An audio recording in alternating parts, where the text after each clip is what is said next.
Tonight's guest, Mike Sears, is a paranormal investigator, but he's also had some experiences of his own, and he's going to share that with us, including some experiences with his dying father. Join us in 5 minutes.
Grab your popcorn and snacks. Find a comfy spot, take a seat or lie down, and let me transport you to a place of fantasy, ghost stories, ancient legends, odd creatures, alien encounters, and other magical topics. You may even decide to join the conversation. From faraway lands to your own backyard, with a small dash of pixie dust, turn out the lights and open your minds. The journey is about to begin. Good afternoon, good evening, wherever you are, everyone. I hope you're having a good day, or a good evening, or a good dinner, or whatever you're doing. Eating your snacks, right? My name is Charlotte. I'm going to be your host for the next hour or so. I got a great show for you tonight. I'm also the owner of the California Haunts Paranormal Investigation Team based out of Sacramento. We're 45 strong up and down the state. And what that means is that no matter where you are in the state, we can get to you. Even if you're a couple counties away, I have people. So the best way to contact us if you have a paranormal need or you think you might have paranormal stuff going on in your house is at californiahaunts.org or californiahauntsradio.com. Those are the best ways. Or look me up on Facebook, because I'm there as well. So, yeah, check us out. Check us out. Anyway, I want to welcome everybody. Hang on a second here. Make adjustment. There we go. And I got an announcement to make. There's going to be a special show with Nancy. I got a topic that I need to discuss with Nancy on either tomorrow or the following Friday. And I think you guys are going to be very interested in it. It's something that happened to me last night. And, yeah, it's a place to discuss with Nancy. But anyhow, my guest tonight, Mike Sears, I heard him on another show, and he and I have something in common in that he lost his father and was able to witness his father's transition into the next world. And I was able to do that with my mom. And, well, for the most part, my dad. But my mom was more, because she was here at the house, it was more a vision thing for me to watch, because I saw the gradual decline of her, but I also saw what she was experiencing, where they talk about things like seeing their relatives and things like that. My mother did do that. And so I was really touched by Mike's story about his dad, and I got in contact with him to be on the show. But in addition, he's also involved with VS Paranormal, and he does ghost hunting as well. So it'll be interesting to talk to him about the paranormal and UFOs and aliens and things like that tonight. So let's do this. Without further ado. Hello, sir. Hi. How you doing? Yeah. Good. Doing good, thank you. Tell me about yourself. Well, I live in Middle Tennessee, just outside of Nashville. I moved here from Florida back in 2005. My past experience in work is used to be in the U.S. Air Force. I was a police officer in the Air Force, and then later did security for Department of Defense for a government contractor in Florida. And left Florida in 2005 and came to Tennessee. When I moved here to Tennessee, that's when I started getting deep into paranormal research, but I'd had paranormal experiences years prior to it. But mostly in Florida is where I had a lot of paranormal encounters. Really? Did when you were growing up, did you have any paranormal things happen then? Yeah, age 5 was the first time I had a ghost experience. My dad was a prior Army. We were stationed in New York, right outside of Rochester area, Kodak land. And we lived on the Finger Lakes area. And I went to bed that night, and I felt I was being watched. And I rolled over on the bed and saw a little girl in a white Victorian type dress. And she had black hair, and her hair was in curls. And first I thought I was imagining it, and, rubbed my eyes and looked, and she was still there, and thought maybe my sisters were playing a joke on me. And so I tried to ignore it, rolled over, but then I could still feel it was still there. When I rolled over, she was standing right next to my bed, and which made me immediately run down the stairs to tell my parents I had seen a ghost, and they thought it was my active imagination. Mm-hmm. But as years went on, I had other encounters seeing past relatives showing up and telling me they had passed away. So I would know ahead of time when the phone would ring. I would say, "Oh, so-and-so passed away." And my parents would go, "Well, that's not nice." And I go, "Well, I just talked to him about, half hour ago. They just said hello and said, hey, everything's fine. So I had some encounters there, but my parents at the time thought it was like an act of imagination. Sure. And as time went on, and when we moved from New York to Florida, my dad had some paranormal experiences in '94, which spurred me into more paranormal research. Mm-hmm. See, I grew up in a similar way in my house, and because I always had a vivid imagination anyway, so that didn't help it. When I started seeing things in my house, my family just blew it off. Oh, you're imagining it. It's a dream. It's this, it's that. And I kept going, no, it's not. I'm not imagining this stuff.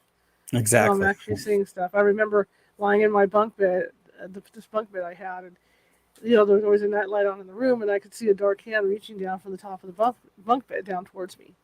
Oh, And it would scare me at night, and they'd turn the light on, of course, oh no, nothing's there. So I would do something similar, and that's why my house is still active. Oh, yeah. '94 was the life changer, which, my mom experienced it with me. So she was a witness. And then other things as time went on, we had other family members and friends that witnessed stuff that happened. That's interesting. You say that. That's interesting because I know my father, who I never thought would believe in this stuff. He witnessed a couple things in the house and told me about it. And he goes, yeah, didn't you see that fake flower just went up and stood on end and fell to the ground? And I said, really? And I looked down, the flower's down there. And then he would tell me, he'd laugh. He'd say, if I wasn't wheelchair bound, I'd be out there with you ghost hunting. Wow. But my mother was more adamant about not seeing things. And that's because I think my grandmother, was very Mexican, and that was meant to be the devil and all that. And my mother wouldn't see it. But towards the end of her life, the last few years, as I started ghost hunting more, she would see stuff more. Right. Yeah. My parents used to be skeptical. I had an incident when I was 18. I was working at a grocery store on the night crew, stocking shelves, and the grocery store was open 24 hours a day. And I was working on the floor, and this lady walked up to me, and she knew my name and asked if I was doing all right. And I said, yeah, I'm doing fine. She goes, I just want to make sure you're doing okay. And she walked away, and I could smell her perfume. And it made me click going, oh my God, that lady smelled and just looked like my great grandmother. I go, that's crazy. I got to go check her out. So I go around the aisle where she had gone around and couldn't find her. So I went up to the front and talked to the cashier, and I said, have you seen an elderly lady? And she's like, no, I haven't seen anybody come in. I've been sitting up here at the register waiting for customers. And it was about midnight. And so I said, well, I saw this lady. She knew my name and everything. And I said, sounds weird, but she looked like my great grandmother. So my supervisor, he goes to check on me and sees I'm not putting stuff on the shelves where I was supposed to be. So he comes looking for me. He's like, what are you doing? I said, well, I'm kind of spooked. I just saw this woman that looked like my great grandmother, and I talked to her. So he thought I was crazy. So they went looking for this lady, and to put it to rest, he went to go check the security camera and rewound it. We went up to the manager's office, and he goes, well, there you're on the aisle. He goes, I see you stopping, putting stuff on the shelf, and you're talking to someone, but there's no one on the camera. And so he goes, well, you're spooking me. You're going home for the rest of the night. So I got sent home. And then, of course, my parents are like, what are you doing so home early from work? And I said, well, I think I saw my great grandmother at the grocery store. That's incredible. And how old were you at that point? I was 18 or 19 at the time. See, it's interesting because, kids that have abilities, you're an investigator. Right. When they're young, it tends to suppress as they get older. But with you, it kept going. Right. So you got real strong abilities. Yeah. I'm still I'm skeptic, if I see something, and that's a nice thing. Like I've done public events where, it's a ghost hunt where people pay to go for a charity event. And there was one time I was doing a Civil War plantation. I had a family of 5 with me. And the mother starts going, oh my God, are you seeing what I'm seeing? And I go, well, if you're talking about the man standing in the corner, I said, yeah, I see him clear as day. And her kids and her sister, all 5 of them, saw the guy standing there. And then he stepped back into the darkness and vanished. So it's great when you get multiple witnesses, yes, you're not crazy.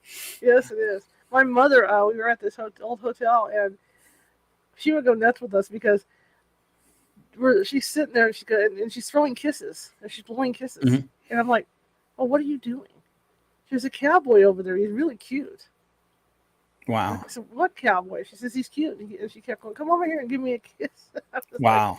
you don't know what that's going to do to you. Don't you call that over here, Right. But yeah, she had really, really good abilities. And it wasn't just because I know she had brain issues in the end. It wasn't just that; it was way before that. When I started ghost hunting and taking her with me and taking her to lunches in different places for prelims, is when I noticed it. But it's interesting to watch how it can run in families. Yeah. Did any of your siblings or your mother or father have any type of? My dad, he would have like premonitions, and Okay. but he acted real skeptical. He'd just be nonchalant. He's like, "Oh, have a safe trip. Don't worry about the car accident." And we're like, "Well, that's not nice." And sure enough, we got in a car accident.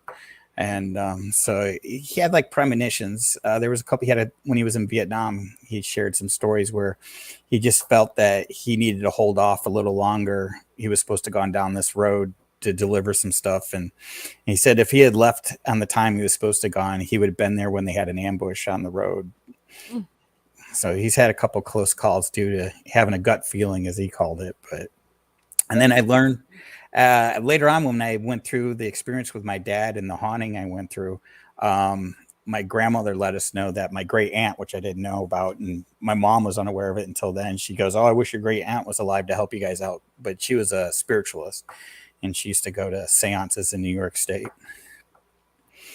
And so. she used to go down to Florida too, to Castiega for the big events down there. Interesting. So you just mentioned the haunting that you went through. Tell me about that. Well, let me lead up to it, Okay. and because it goes like in an order. In '94, my dad was diagnosed with cancer, and his health was deteriorating pretty bad in May, and he had this. We were taking care of him in his own bed at the time, and he was kind of weak, and I went to go to help him get to bed that night, and gave him a glass of water with a straw, and then I held the glass for him so he could drink. So he's a pretty weak guy. And I went to bed, and about 3 o'clock in the morning, I hear my mom screaming and my dad screaming for help, calling for me. And I run out of my room and go to their room, and I find them both out of bed, which shocked me. My dad's standing there, and he's all terrified, and he's telling me, he goes, they're coming for me. And I said, well, who's coming for you? And he goes, don't you see it? And he pointed at the end of his bed. There's this huge dresser with a giant mirror on the wall, and he was saying that he was seeing like these demon or gargoyle type creatures. He described them as nailing people upside down on crosses, and they were telling him that he was next, that they were coming for him. And my mom, she's in a panic and worried, and she's like, what can we do to calm him down? And we both thought maybe it was the painkillers that he was on, because he had spinal cancer, and that was real bad. And so I said, go next door and get the neighbor. We had a Baptist minister that lived next door, and I said, maybe he can help us calm him down. So after she left, he's going to me, he goes, we also got to call the police and the Pentagon. And I said, why? And he goes, we got to warn him. He goes, there's this evil dark force coming from Africa to harm the United States. And I was like, what? And he's like, yeah, they're going to attack the Pentagon and a major city along the East Coast. And so he's trying to get to the phone, and I'm trying to stop him to get to the phone, and he's begging me to let him use the phone. And I had to literally pull the phone jack out of the wall at the time. And so he finally gets frustrated and starts heading out to our side patio door. We had a screened in porch off the side of the house. So he was trying to get out there. So I tried to restrain him. And like I said, I used to be a police officer in the Air Force. So I was trying to do a hold on him, but not trying to hurt him because of his spinal cancer. Mm-hmm. And he broke free and literally lifted me up in the air. And at that time, I weighed about 150 pounds. And threw me across our living room. We had a big living room, and we had this gigantic Georgia quartz rock fireplace, and my back went slamming into the rocks. And he walked out the patio and tried to get out the side door, but luckily the door was jammed, so he couldn't get outside. And I got myself together and went run out to the patio to go get him, and I'm trying to bring him in. And then my mom and the minister came in the house, and they were shocked, to see him all the way over there. So they helped me get him back into his own bed. And so the minister is like, I'll talk to him and try to calm him down. So he went in there and talked to him. And then I told my mom what had happened, and I asked her to check my back out. And I had all these, big scratches and cuts on my back from being hit in the rocks. And so about a half hour, I think, goes by, and the minister comes out and he says he's all calmed down. And he goes, I think he was just coming to terms with his death, And I was like, I don't think it was that. But I didn't share with him what he had told me. So after he had left, my dad called for me to come in the room. And so I stood outside the door. I was kind of scared to go any further in there since he had just thrown me across the room. And he says, everything's better now. And I said, well, that's good. I said, the minister calmed you down and all that. And he's like, oh, no. And he says, the angels came. And I was like, okay. And he goes, there's one standing behind you. Well, at the entrance of the bedroom, my mom had this Victorian type looking little cherub with a harp, hanging on the wall. And I said, do you mean this? And my dad, being 22 years Army and that, goes, no, you dumbass. I'm talking about the 6 foot tall, blonde hair, blue eye guy with the shield and sword there standing behind you. And I'm like, I don't see that. But and so he was very believable. My dad was not a person that would make up stuff. So he says he made everything better. Everything's going to be okay. So he finally, being exhausted, he fell asleep. So I went and told my mom what had happened. And about the incident with him talking about that the United States was in jeopardy and that. So it wasn't until years later when 9/11 happened, my mom and I were both on the phone calling each other going, oh my God. I said, do you think this is what he was talking about back in 94? Because I said he mentioned the Pentagon and a major city on the East Coast. So I don't know if he was trying to warn us, but it just seemed more than coincidence that, that lined up to that.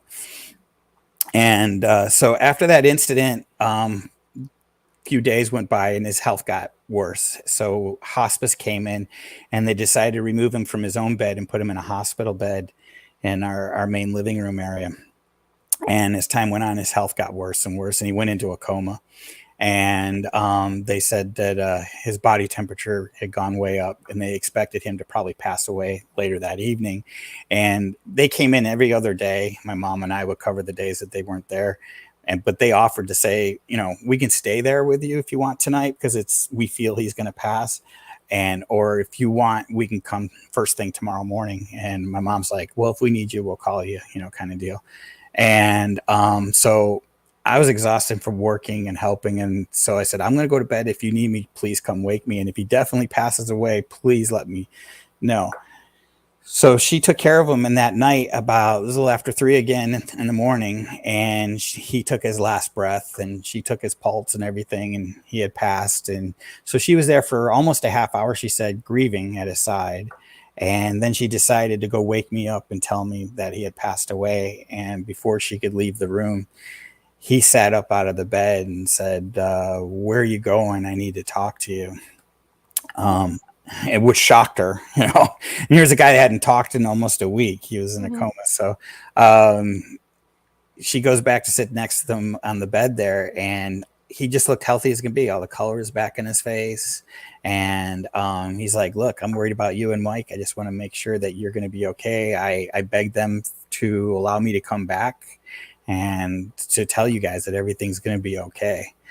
And so they ended up talking for hours. And my dad, my mom said she couldn't see him, but she could feel this energy in the room. And there was past relatives that came through, and he was talking back and forth to them and relaying the messages to my mom.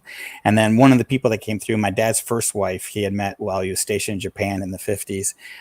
She had passed away in 1963 from cancer, and she was Japanese. He had met her when he was stationed in Tokyo. He lived there for 3 years. And so he had spoke Japanese and interpreted back and forth. And he had told my mom that she wanted her to know that she thanked her for taking care of my dad on this side, and that she would be taking care of him on the other side. So by that time, it's almost 7 a.m. And she's like, I need to go get Mike. I don't know how much longer it's going to last. And he's like, well, I'd really like to freshen up. I want to take a shower. And he ended up getting up on his own and going to his own bedroom and taking a shower. Wow. Yeah. And she went and woke me up and she says, "Hey, your dad wants to talk to you." And I was like in shock, you know. And so I got up and I was like asking her what's going on. She goes, "I'll let you see for yourself." She goes, "It's a little hard to explain what's going on." So I head out to the living room where he's supposed to been, and I see the bed empty and I'm like, "Where'd he go?" And she's like, "He's in his own bed." And I hear him call for me and surprised to see him in his own bed, and he looked healthy. You know, he had color to his face. And so I went in there and sat on the bed and started talking to him. And he asked me if I had any questions before he had to go. And I'm like, I don't know what to ask. You know, I jokingly with him, because my dad was really picky with his tools. He didn't like anybody messing with his tools. And if I did use his tools, he'd get upset. And so he apologized for that. He had wished that he had taught me more on using his, tools and equipment. And then he said, "Yeah, you're right. It's too late to show you something like that." So one of the things that caught me off guard is when I said, "Well, you've had it rough. You know, you've been battling cancer on and off for 10 years." And he goes, "Well, I haven't had it rough." And I'm like, "Well, who's had it rough?" And my dad was not a churchgoer. And this just blew me away. I about fell off his bed when he said it. And I said, "Well, who's had it rougher than you?" And he goes, "Jesus has had it rough." And I was like, wow. And the only time I heard that name from my dad is if he was cussing. He was not a churchgoer. And so that shocked me. And then so we talked for about a half hour, and he's like, "Well, I guess I'm done. If you have nothing else for me," he goes, "I'm ready. I guess I'll go back." And so my mom's like, "Well, I don't know how that works. I guess you got to go to sleep." So we said goodbye to him, and he went to sleep, and we went out in the living room, and she was telling me all that that happened that night. And about 11 o'clock, he wakes up and yells out, going, "Hello." So we go to check on him, and he was surprised to see us. He's like, "What are you guys doing here?" And we're like, "We live here." And he's like, "They didn't come and get me?" And we're like, "No." And he's like, "I don't understand." He was like all disappointed that they hadn't come back to take him. And my mom goes, "Well, maybe they're giving you a free pass. You know, I don't know how this works." And he goes, "Well, I'm starved." And he had been on a liquid diet for over a month. And so we're like, "What can we make for you? Do you want some soup? Do you want a smoothie? Some juice?" And he's like, "No, I want some real food." He goes, "I want like steak and stuff like that." So he's like, "Mike, grab my wallet, go to the store, go get me a nice meal." So I ran down to the store and ended up getting some steak and some potatoes and corn. And they had at the seafood department live crawfish. So I grabbed some crawfish. I thought that'd be a special treat for him, and grabbed a 6-pack of beer and even rented a movie just in case. I didn't know. So this is in '94. I didn't have a cell phone at the time, so wasn't sure if he was going to be there. And I get back, and he's walking around the house and prepping the kitchen to help make the meal. And we had the meal and sat at the kitchen table and had a nice meal. And then we relaxed in the living room. He got in his recliner chair, and we watched the movie and shared family stories and all that. And then he finally goes, "It's getting late. I'd rather go to my own bed." And he says, "Well, we go in the bedroom and watch family movies and go through photo albums." And so we did that. And it was almost about midnight, and he's like, "I'm just exhausted." And he says, "I got to go to sleep. I can't stay awake anymore." And he goes, "Just in case I don't wake up, just let you know that I love you guys, and I will do my best to make contact from the other side to let you know I'm, around." And we're like, "Well, we can understand if you can't, but that would be awesome. And so we all said our farewells, and the next morning, my mom comes knocking on my bedroom door in a panic, and I go, "What's up?" And she goes, "Hospice is here. They're at the door." And I said, "Okay, let him in." She goes, "Well, you don't understand. Your dad's back in a coma. All the color's gone from him. He looks sick again." And she goes, "How are we going to explain that he's not in the hospice bed, but he's in his own bed?" And I said, "Well, just tell him what happened." So she goes to open the door. They come in and go straight to the hospital bed, and they're upset to see him. He's not in his bed. And don't believe us. We try to tell him what had happened. And so I just told my mom, I said, "We'll just let it go. We know what happened, the day before." And then he passed away a couple days later. Yeah, it's a neat story, though. I mean, he held on to talk to you guys, and that's what makes it so nice. Yeah. Most people don't get that. I mean, my mother finally, at the end, she just was incoherent, and then happening to step out of the room to use the restroom, came back, she was gone. My dad, Wow. right up until about maybe 2 hours before, he actually sat up and said, "Well, I'm ready to go for a ride. Let's go home." Right. Wow. I said, "Well, we can't go home. The doctors have to say it's okay to go home." But that's fabulous. Yeah, it was an amazing experience. I mean, at the time we were just numb and in shock, and now we got like tons of questions we wish we could have asked him. Yeah. And but we were just just in shock. It was just it was just a gift, to have that moment to talk to him, because we hadn't talked to him probably almost a month, close to a Yeah. month, and um, to see him, walking around and using the bathroom on his own and didn't need a cane and his walker and all that. We were just like, that's just crazy. And then he was eating normal food. He was on a liquid diet for about a month. So that was pretty shocking. My mother did have a period like that. I don't know why she shut down. Maybe she had a stroke, that Right. nobody was aware of. She shut down. She would not come to. She had to have a liquid diet. She would fight you when you tried to feed her. So I was using syringes to try and get Right. her shakes, because we had her on shakes to keep her going with protein. Right. And all of a sudden one day she woke up, sat up, and said, "I'm hungry. Feed me." Wow. And then we had her for 2 more years, and that was it. Wow. But I mean, miracles like that do happen. Yeah. And I remember, I think a month before she passed, somebody came to get her, and I could hear her holler down the hallway, "I'm not ready yet. Leave me alone." Wow. Yeah, I've heard similar stories like that. And my wife's an RN nurse, and she's taking care of people that hospice care, Mm-hmm. and they have seen relatives that have passed away prior. The people are talking about they're seeing a past wife or a husband or some family member that's in the room, but she doesn't see him, but they're talking to him. The story of him saying that there was an angel standing behind you. My mother, I would be changing her, and she would say, "That man behind you is mad. He's angry at you." Right. Around, I'd say, "What man's standing behind me that's angry at me?" So she would have moments like that as well. My father, when this is where he was lying facing his restroom, and there was a mirror there, and he swore up and down every night that somebody would walk back and forth in that bathroom. Wow. So he asked me to set up my equipment in here, which I did, and I have these photos of him lying in bed, and he's got an EMF meter, he's got a digital voice recorder. Oh, wow. And he's watching the door to see if anything's going to come, and nothing came that night. Oh, wow. But I have all that on film, so it's kind of cool. But I mean, the stuff like that, where he was seeing stuff, which to me makes it a lot more real, because he was so cut and dry with things. Right. Kind of like your dad, Yeah. My dad did mess around, and if he told you something, he meant it. From that generation, Yeah. Exactly. But my mother, she saw things all the time, and in my living room, I made her a tuna sandwich, and she, all of a sudden I see her get under her blanket, and I'm like, "Well, what are you doing?" She goes, "I'm hiding from them." Wow. And I said, "Why?" She says, "Because they're all here." And then I said, "Well, just tell them to go away, and so we sat for a few more minutes, and then I see her take a piece of sandwich and put it up in the air. And I said, "Well, what are you doing now?" She said, "I'm feeding them." Oh, wow. I said, "Well, don't feed them. More will come."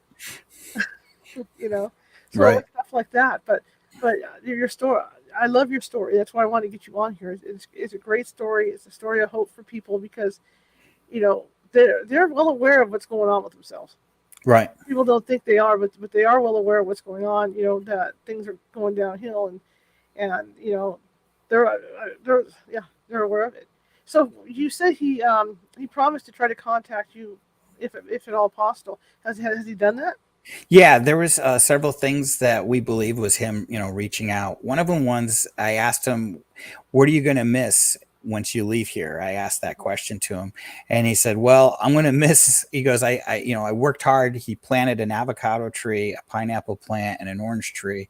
This is because we lived in Florida, and he goes, "I never got a fruit off them." And he says, "I was really looking forward to having a fruit off those." And that year after his death, all three of those plants only produced 2 fruit, one each, one for my mom and me. So after that, the following year, multiple fruits. But that first year, after his death. We thought that was, a possible sign for him because each of them only produced 2. And then after his death, for several days, his favorite songbird was a cardinal. And a cardinal appeared and tapped on the window by where his hospice bed was. And it would show up about the time he passed away the second time, and which was in the afternoon, about 3 or 4 in the afternoon. And it would be tapping on the glass. And it was about like the 3rd or 4th day. I said to my mom, I said, I wonder if that's a sign from Dad, because it keeps on showing up at the same time of day, tapping on the glass. And as soon as I said that, the bird stopped and never came back after that. So we felt that was a possible sign. And then his day of his funeral, we felt was definitely a sign. We came back from the funeral and I asked my mom, I said, do you want to have dinner, a nice relaxing dinner at the kitchen table and play the jukebox, or do you want to listen to the news in the living room and watch, the TV news there? And she's like, I'd rather watch the news. So I said, all right, I'll make you a plate. So I made her a plate and took it out to her. And as I went back to the kitchen to make mine, I heard the jukebox turn on and select a record. And the music's blaring. So she's yelling. She's like, hey, I thought we weren't going to use the jukebox. And I said, oh, I thought you selected it. And she's like, no, I haven't. Can you please turn it off? So I come out there and the jukebox is all lit up. And I don't know if you can see on the camera in the corner here, that's the actual jukebox that happened with. I go over there and I go to turn it off and I'm shocked. I look down to the ground and there's the plug laying on the floor, unplugged from the wall outlet. Yeah. And it's playing this record super loud. The lights are all lit up around the jukebox flashing. And I show her the plug and she's like, no way. And I said, well, listen to the song. And she's like, oh my gosh. And then all of a sudden the lights start dimming and the record slowed down and it came to a dead stop. And it's selected out of 145s, and we had this 45 in there, was the Garth Brooks song "If Tomorrow Never Comes." Wow. And so that was pretty amazing. And then that Christmas, I heard his voice. I was out shopping and I bought a 4-foot tall angel for my mom. And I was just ready to put it in the car and I smelled strong cigar smoke, like someone had blew it in my face. And I thought someone was being rude and I looked around, nobody was around. And then I heard my dad's voice in my head saying, hey, you need to go to Tokyo Market, this specialty store. He used to buy imported food from Japan. And I thought I was going crazy. So I get in the car and all of a sudden I'm smelling the cigar smoke in my car and his voice going, look, you got to go there now. So here I'm thinking I'm going crazy. I literally start talking out loud. I go, I don't know if that's you, Dad, but it's on my list. It's way on the other side of town. I'm planning to go there towards the end of my day. And he's like, no, you got to go now. And I'm like, all right, I'm going. So here I drive all the way over there as fast as I can. And the cigar smoke went away in the car and I didn't hear his voice on the whole drive over there. I get out of the car and I start walking towards the store. And then all of a sudden the cigar smoke smell picked up again. And I walk in the store and I see something as soon as I walk in, there's a display case and I see something and I hear his voice goes, oh, don't bother with that. You need to go down to the left aisle, all the way to the far left, go all the way down, look to your left, and you'll see it in the case. You'll know what it is. And so I go down there and sure enough, there's this item he'd been asking for 5 years at this store to have shipped over from Japan. And so I bought it all. I go up to the register and the lady's like, you're not buying all this, are you? And I said, yeah. And she goes, well, we have a loyal customer and he's been wanting this for years, but we misplaced his number and we were hoping he would come in. We haven't seen him in quite a while. So I pulled out my wallet and showed a picture of my dad. And she's like, yeah, that's him.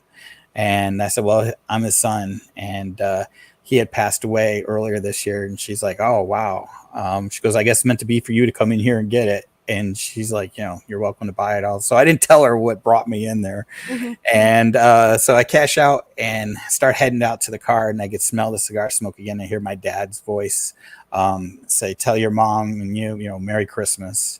And so I drove straight home and told my mom to go sit down and close her eyes. And I brought this angel out that I bought her for Christmas, but gave it to her early. And she was shocked. She's like, oh, you should have waited till Christmas. And I said, nope, because this goes with it. And then I told the story and then handed her the bag of the food that was imported from Japan. And she was like, in shock, and we both cried, and I said, Dad said Merry Christmas. And he used to do Christmas really big. That was his gift to us, is he would make big fancy gourmet meals, and we would pick different countries that he used to do all kinds of fancy dinners that he learned where all these countries he was stationed at. He would learn how to do the different foods from around the world. That's beautiful. I had instances as well. My mother, I knew she wouldn't want to be dirty, when she went to the mortuary. So after she passed, I bathed her. But being a ghost hunter, right, I made sure I had a certain scented soap. Wondering if it was actually going to work. You know what I mean? Right. So I bathed her in this certain scented soap, and then later on, while my friends were here with me, I kept smelling the soap. Oh, wow. Walking around us, And my friend who was here noticed it as well. She pointed out and said, "Do you smell that? What is that?" Wow. So when my mother does come back, and she comes back pretty frequently to check up on me, I can tell it's her. Wow. And another incident, which, like you say, coincidence is coincidence, but I usually have 2 Christmas trees here in the house, and the year she died, I said, "Mom, I'm going to have to take these things down. It's coming up to July here, and they're going to have to go down." And so I'm driving. I went to Target. I was on my way back, and the rock station plays "Oh Holy Night." Wow. And I looked over and I said, "Okay, I got the message. It's all good. It's all good. So I'll take the smaller tree down and leave the big one up. I get it." So there's one tree up because she wanted to have a tree up, I guess. That was her message to me. Wow. But she comes around like Halloween, because I like all ghost hunters, I do heavy decorating. Right. Yeah. So do I. Yeah. And I'm standing out front, looking at my stuff, and then all of a sudden I get a whiff of her walking around and stuff. So it's been unique after she's gone. Does it make a difference now when you go out on your investigations? Because I know it does for me when people start describing what they're experiencing. Does that make a difference for you? I mean, I'm still out to look at the logical explanations for right. Things, yeah. but I lean more to go, yeah, I believe that you saw something. We just have to sort through it. So did it make a difference in your approach? Oh yeah, definitely. Yeah, I still try to be rational and try to figure out, well, maybe it was this, or are you going through a lot of stress? I'll ask that. Or are you on any medications and stuff like that? Try to rule everything out. And I've had, where I'm on investigations, I'll start saying a wisp of white smoke like floating across the room, and I'll go to everyone else. Are you seeing that, or is it just me seeing it? And how have other people going? No, I see it. It's moving. So yeah, I'm pretty more open-minded, definitely.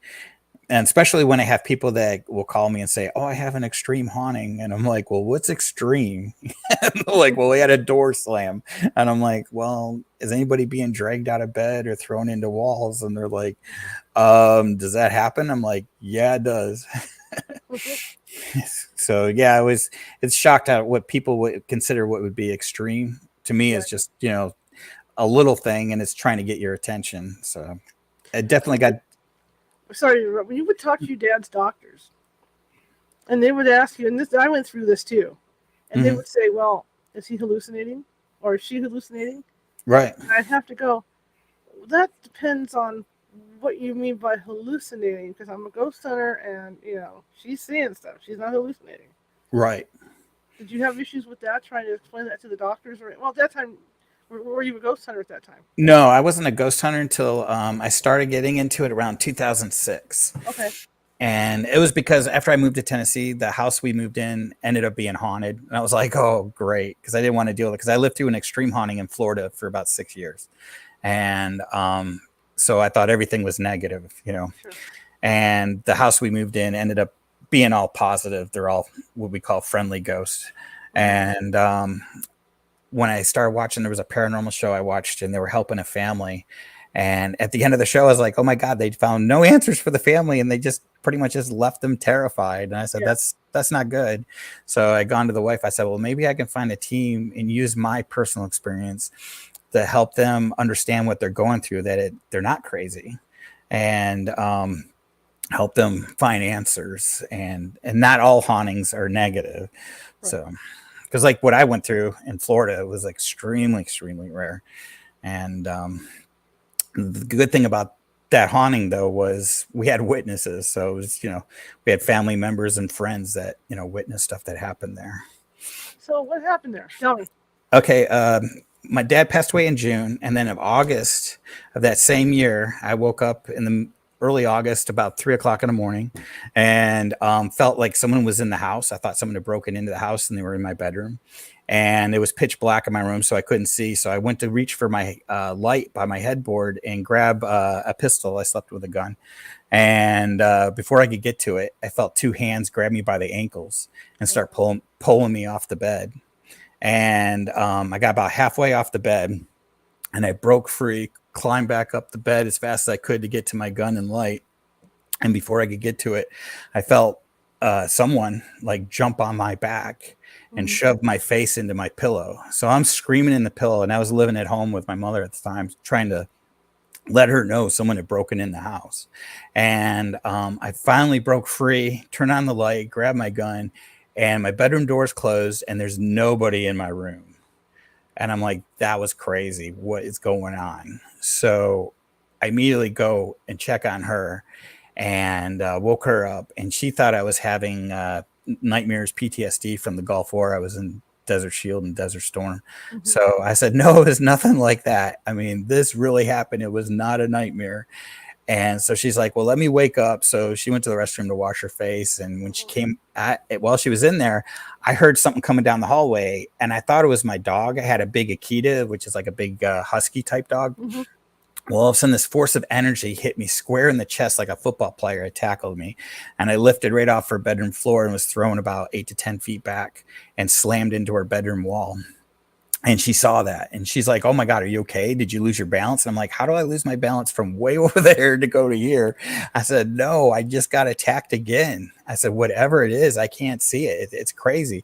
And so all of a sudden it would grab me and I couldn't talk. I'd be like paralyzed, and she could see it.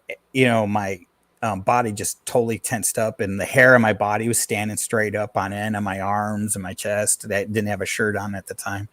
And she would grab me by the arm, and she said she could feel like this electrical current go through her. She would tingle, and her hair would stand up on end. And then it would release, the energy would go, and I said, it's gone. I just felt it let go of me. So she's calm through the whole thing, which was amazing. And she's thinking, well, maybe it's medical. Maybe it's your blood pressure. So she's like taking my blood pressure, and she's like, no, your blood pressure is reading normal. But then as it was attacking me, it would like, you feel like someone grabbing you in a bear hug. And so when I was being attacked, she would take the blood pressure again, and it would be extremely high. And she's like, it shouldn't change that fast. She goes, that's just not right. And this went on and on for about a half hour almost.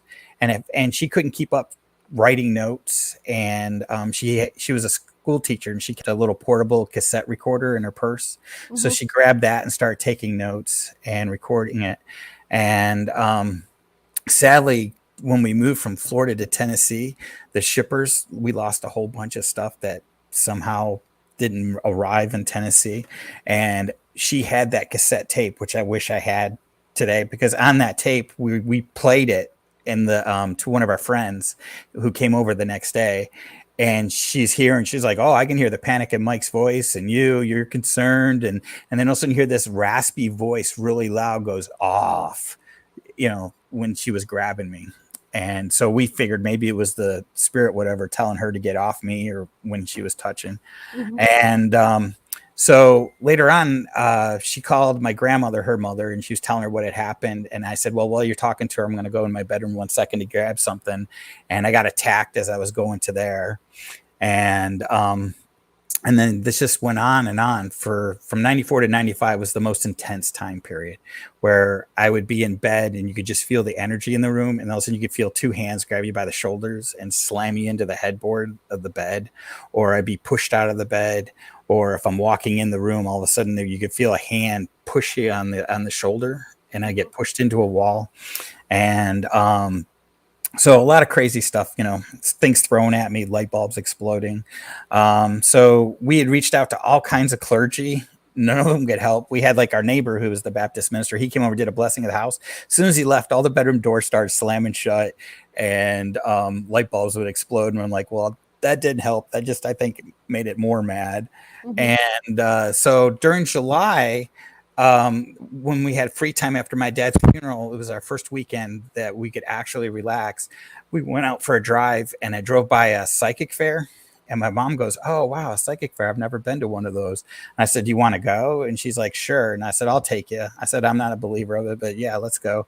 So we get in there, and the lady that's running the fair, she's like, "Do you want a reading?" And she had this list of all these people on the wall. And I said, "Well, as long as you got one that works with law enforcement, I'll take that one." And she goes, "Matter of fact, we do have a lady that helps the state police in the sheriff's office." And I said, "Well, I'll take her then." And then I met her, and she immediately started describing my personality to a T. And I didn't even say anything. And she was like, "You see ghosts. You've been seeing ghosts since you were a kid, and you're very gifted." And I'm like, "Oh, okay." And so she's like, "What do you want?" And I said, "A little potpourri of past, present, and future type thing." And I said, "I'm not saying anything until you're done, and I'll tell you if you're right or wrong." And she was just amazingly dead on a lot of it. So during the haunting, I go to my mom. I said, "Maybe she can help us, or if she can't, maybe she knows someone that can help us." And so she goes, "I can tell you what's there, but I can't get rid of it." So I was like, "All right, that'll help at least, so we know what's going on." Mhm. So she came in there, and immediately she says, "Oh, wow, you got three nasties." And she said it was linked to my dad's military past, and it was connected to his service in Vietnam. And we knew my dad was with MACV Command, and we knew he was an advisor, but we didn't know how deep what he was involved in. And we had heard rumors from friends that he was part of a clandestine thing called the Phoenix program. Mhm. And she said that there was a mission that was for personal gain, and my dad wasn't going to go partake in it. And so he didn't go. And these three guys went, and they supposedly got killed. And they were pissed off and been haunting my dad since Vietnam. And we always chalked it up as PTSD of his nightmares and stuff. Right. And she said they were upset that he crossed over, and they were taking it out on me. And but during her time while she was there, she literally ran out of our house. She witnessed a Bible levitate off my bed and slam shut, and then the door slam in our faces. And we had a family friend that was there during her visit, because I go to my mom. I said, "We should have someone here as a witness, not just us, Mhm.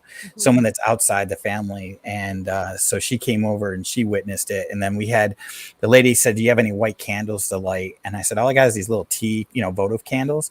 She goes, "Those will work." And she says, "Light those all on your fireplace mantle up there." So I had about, I think it was like 6 or 8 of them across the fireplace mantle. And when she was ready to leave, after she saw the Bible shut, and that she ran out where she had lit this big 6-inch votive candle, big candle, and it was totally melted on our coffee table, which freaked her out. And then I said, "Are the tea candles supposed to be doing that?" And every one of them, the flames were almost a foot high on all the tea candles. She's like, "No." She's like, "You need some serious clergy. I can't help you. God bless you." And she literally grabbed her stuff and ran out the door. Yeah. And there wasn't paranormal groups back then in the 90s. Right. Um, I found one a year later after the house had been cleansed and all that. And I told them what had happened, and their eyes got huge, and they're like, "No, we can't help you." They were too scared to come over. But my mom, being a school teacher, she had a student that was Native American Indian, and she found out his dad was a medicine man. Mhm. And so she contacted him and says, "Look, your son's not in trouble or anything. I just have an odd question and possibly a request if you can help me." And she explained what was going on. And he says, "Yeah, I can help you." And so he came over and did this cleansing ceremony. It lasted about 8 hours. And nothing happened for about a full year. And he had taught me during that 8 hours how to stand up to it and not fear it. And so when it started up again, I had woke up in the middle of the night. My dog jumped on the bed, terrified, and all the doors in the house were opening and closing at the same time, Mhm. just open and close and open and close. And so I just yelled out, "I'm tired of this. Bring it on. Let's get it over with." And the door stopped. And then after that, every time something would happen, I just yell, "Not impressed," and it just got weaker over time. Mhm. Question in the chat room. Did his dad ever try to help spiritually? Oh, yeah, the psychic said my dad could come to the rescue, and she says you might see him manifest and fighting these guys, and I'm like, I'd like to see him, but not in that way. I think that would be terrifying, but I'm not sure. I had one person tell me that the off we heard on the recording, someone said that was my dad, um, yelling out to the spirit to let go of me. Um, I'm not sure, but that's what I was told. Um, but yeah, she said if call your dad, he can maybe come and help you. And even the Native American Indian said the same thing. Hmm. So I would call for help, and it would stop. The activity would stop. Yeah, yeah. I But I remember. never I never saw him manifest or anything like that. I remember one of my first ghost hunts. It really wasn't a ghost hunt because we would film this other team for a public access TV show. And I remember that one of the psychics says, there's a little gray-haired woman, looks Indian, standing over there right between you and the ghost, and she's got a staff and she's pounding the staff in the ground to protect Wow. you. And it was my grandmother. Oh wow. And I knew immediately who it was, and I said, "Wow, she's here in this other house." So yeah, they do that. I mean, if you need the help and your relatives are there, they're going to help you. They're going to help you. So did you finally move out of the Florida house, or how did you get? Yeah. If you say you tapered off, did they follow you anywhere else? Um, I had an encounter at my mom. I moved out in 2000 and got married, and my mom moved out, I think, in 2001 or 2002. Hmm. And then when she moved to Tennessee in 2005 also. So I went to her house to help on the closing. She had already moved to Tennessee, so I was helping with the closing of her Florida home. And when I walked in the house to get it ready for the realtor, I felt that same energy I had at her prior house. And I Hmm. was like, oh no. And I got grabbed like in a bear hug there. And finally got free and ran out of the house, and called my wife and said, I'm not going back in the house. I was like, no way. I said, I haven't had that feeling since my mom's house from the past. And then probably, I think it's been about 3 or 4 years ago. I was doing some real extensive research the past 5 or 6 years, trying to find more history on my dad, and ended up learning that my dad worked with the CIA in Vietnam. And during that time, I met this guy that served with my dad, and he shared a lot of information. And all of a sudden, one day, my wife and kids went out, and I said, well, I'm just going to lay here on the couch and maybe take a nap. And I said, since I'm by myself. And then all of a sudden, I felt that energy I hadn't felt since Florida. Hmm. And all of a sudden, there standing in my living room was a guy in a tiger stripe camouflage uniform with a beret and a scarf over his face. And I was totally paralyzed on the couch. I couldn't move. So I'm in my head praying, and then saying, I know who you are and why you're here. I'm getting too close, and I'm not afraid of you. And the figure walked in towards me and leaned towards me, and you could see through the scarf decay in his face. You could see part of his teeth, and yeah, which terrified me. And I tried to scream. All I got was like a moan out, and then finally the energy was gone. And that's the only time I've ever had another encounter with that from the Florida spirit. You think there was? I mean, did you still have any of your dad's property? Yeah, I got a lot of Okay, mementos so my that's dad had. probably why, because it Yeah. didn't connect with that, then come for you. That's it. That's absolutely fascinating. It's also terrifying. Yeah, oh yeah, it was definitely terrifying. So now that you're like living away from that, I mean, once you moved out, Right. your mother, when your mother went to the other house she went to, was she still having issues? Because obviously she would have had some of his stuff. No, she didn't have any, encounters, during that time in her newer house. So, and then the guy that bought the house from her, we're not sure. It just seemed weird. He bought it, and then within a year after he bought it, he passed away. And yeah, which I thought was odd. And I had learned there was an estate sale. I was looking at the estate sales in the paper, and I said, "Oh my God, that's our old address." So I said, "I'm going to go to that just to not to. If I buy something, that's just pure luck." But it was primary just to walk in the house to see if I could feel anything. Right. And I walked in the house, and I felt no energy whatsoever in there. And I said, "Well, I guess it's moved on." But it just seemed odd that right after that guy moves in there, less than a year later, he drops dead. Right. Right. I was like, wow. I said, I wonder if that was connected at all. You've had an interesting history with hauntings and stuff. Yeah, I've a lot of places I work. I used to be a docent for a museum here locally. I worked Sure. there for 3.5 years, and the museum is extremely haunted. Myself and several staff members have seen full body apparitions there and witnessed things that, like how did that happen? Like we had items in a display case that are totally encased in glass, and come in the next day and the items are on the opposite side of the case. Like who opened the case and moved it? And someone's like, well, maybe someone bumped in it with their hip. And I'm like, well, that's some serious hip action to get that from there to there. But yeah, we had some skeptics that worked at the museum until they had their own personal encounters. Mm-hmm. And it was pretty amazing. We had one guy that was working on the elevator there, and he came downstairs and he goes, "This place haunted?" And we're like, "Why?" And he goes, "Well, I was working on the elevator and this guy comes out with denim coveralls and he looked all dirty and everything. He had a scruffy beard and he stepped out of room number 2 there from the elevator and looked at me, and I said, 'Hey, what's up? I'm working on the elevator.' And the guy just looked at me and grunted and walked back in the room. And I said, 'Oh, that's Mr. Grumpy.' And he goes, 'Well, what does he do here? Is he a maintenance guy or something?' I'm like, 'No, he's a ghost.'" And his eyes got huge.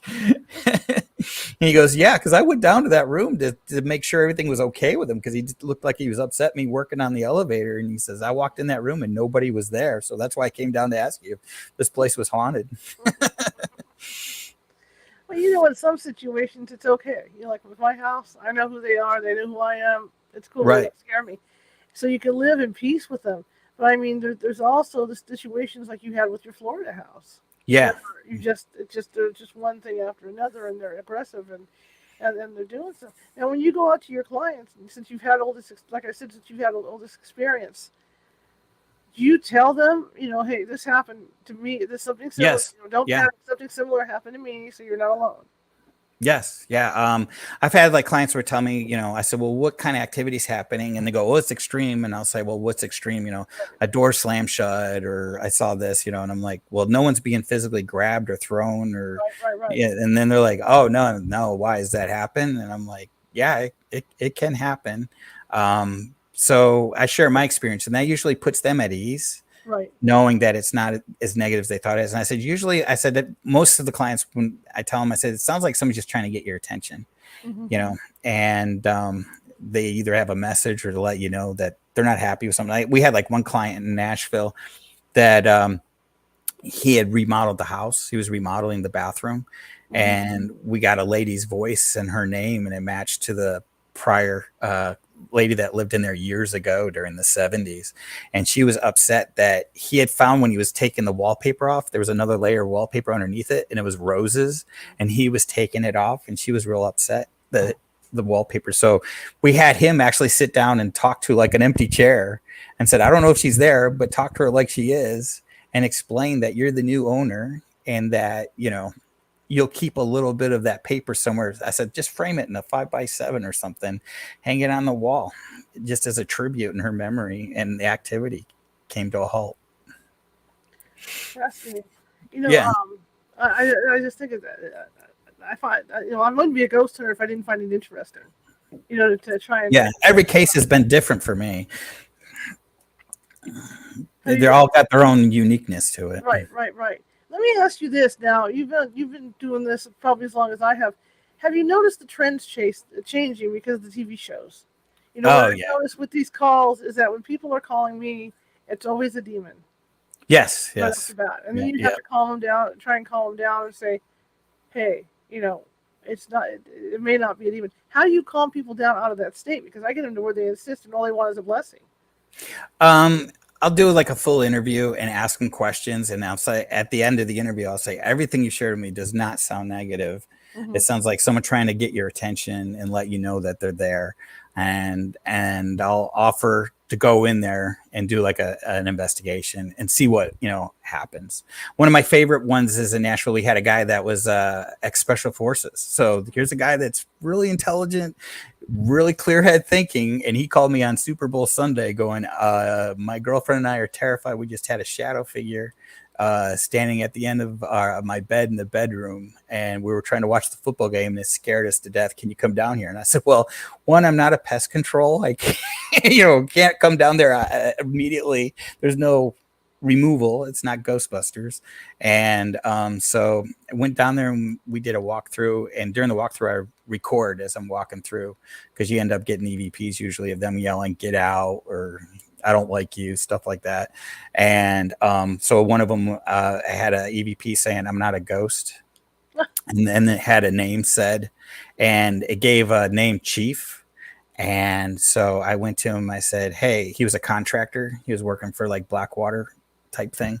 And I said, "Did you lose a friend?" And he goes, "What do you mean, like a chief petty officer or chief warrant officer or chief, master sergeant from the Air Force?" And he's like, yeah, matter of fact, chief petty officer from the Navy. He goes, SEAL dude. And I said, I think he's trying to reach out to you. And then after him, and then I came back and replayed the EVPs out loud, and the spirit overtook me with emotion, which never has ever happened to me before. I just it hit me so hard, I just broke down crying. And then it just went away like a snap of a finger. It was like so weird. And I showed that to him, and I said, "I think your friend's worried about you." And then we got talking about his PTSD he was dealing with, and that helped big time. The activity came to an end after he had a talk. I said, "Just pretend your friend's right there in that chair," that kind of deal. So that's what I try to do, is to, have them talk like they're a living, solid person there. I said, it's your house. You're now living there, and they may not like you there, but you got to learn to coexist with each other. I had a case that I worked in Nashville that spent a whole year on, and it was multiple investigations. And this poor lady, she was conned by other teams, and she had these fraud mediums, that charged her huge amount of money. She bought a case, which I call Ghost Be Gone spray, but she had a 5,600 square foot ranch house. And they told her that she needed 12 cans to cover the square footage of her house for $300 a can. Wow. Yeah. And so one team had told her she was crazy, that her house wasn't haunted, and her house was like off the charts. We were seeing full body apparitions, shadow figures, motion lights. When we were like, I had 6 motion lights lined up in her house, in her master bedroom. And she came in, she goes, "Is the house haunted?" And I said, yeah, watch this. I said, "If you're in the room still, can you turn on the lights?" And I expected maybe one motion light would turn on, but every one of them in the whole room turned on at the same time. And she's like, "Oh my God, thank you for believing me." I said, "Oh yeah, you're not crazy." So one of the things that we found out was she was terrified to go on the second floor of her house. Mm-hmm. And her daughter was gifted. She had a 7-year-old daughter at the time, and she was seeing an old man up there on the second floor, and found out I brought in 3 different mediums. They all had the same story. And I don't let my mediums talk to clients at all, because I think that can put stuff in their head. I've seen that with other teams. I've seen them work and going, "Oh my God, they're telling this poor lady it's this evil person that killed these people." And I'm like, how do you know that? You haven't even reviewed your data or your audio to confirm that. Right. And so it kept on matching up from the EVPs and the different mediums that came in at different times. And it was a World War I veteran that had passed away, and his family's flag for his funeral was still in the house when she bought it. And she had her servants take the flag. She found it in the closet, kind of mildewy, and had it burnt out in the yard. And so we had her get a new flag, and I helped her fold it for her and had her apologize and put it back in that closet. And it was at least 1 or 2 years later, I was doing a guest speaking somewhere in Nashville, and she came to it and she thanked me. She's like, I have no fear going to the second floor anymore. She goes, "I actually made that room my exercise room. I have my treadmill and bike and all that in there." So yeah, you teach them to learn how to coexist. And it's like counseling between the spirit world and the living world, I guess it's the best way to describe it. But I haven't encountered anything negative like I did in Florida. The closest I ever had was a school that I did 12 investigations at. And there was research found out that there was a gentleman there that was hung in the early 1900s for doing bad things with kids. And his name matched up in the research.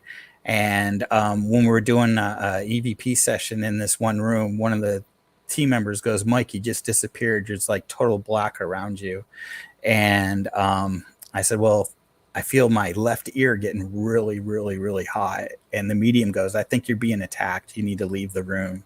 So I tried to leave the room, and I felt this big paw of a hand push me into the chair.